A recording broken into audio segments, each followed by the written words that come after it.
আবার কি হলো? পিছু ডাকলে কেন? 1 মিনিট।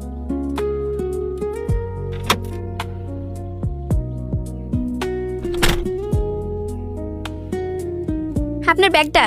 হ্যাঁ হ্যাঁ, দাও।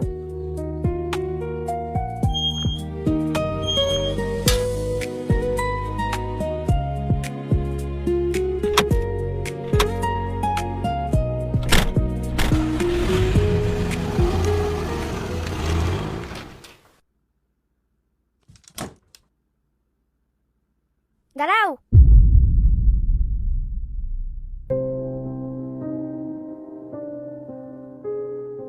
এই, তুমি এতক্ষণ কোথায় ছিলে? তুমি জানো না আজকে আমার স্কুল আছে? হ্যাঁ জানি তো সোনা, তোমার স্কুল আছে, কিন্তু কি করব বলো, এই বাজার করতে করতে একটু দেরি হয়ে গেল। শোনো, তোমাকে না আমি কতবার বলেছি আমাকে সোনা বলে ডাকবে না। তুমি এই বাড়ি চাকরের মধ্যে থাকবে, কখনোই আমার মা হওয়ার চেষ্টা করবে না। দিয়া, এসব তুমি কি বলছো? বড়দেরকে কিভাবে সম্মান করতে হয় শেখোনি?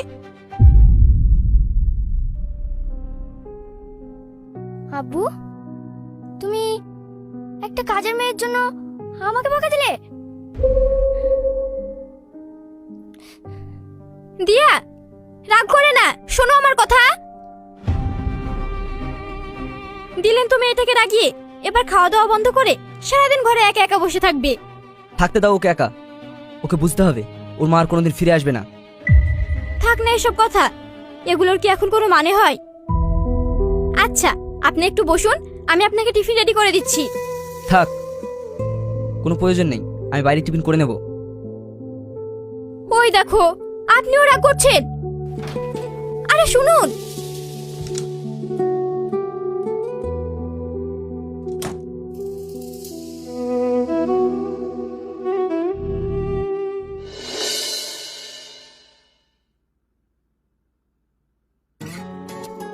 মে I come in sir? Yes. Sir, আমাকে আজকে ইন্টারভিউর জন্য ডাকা হয়েছিল। নাম? সুরাইয়া স্যার, সুরাইয়া খাতুন।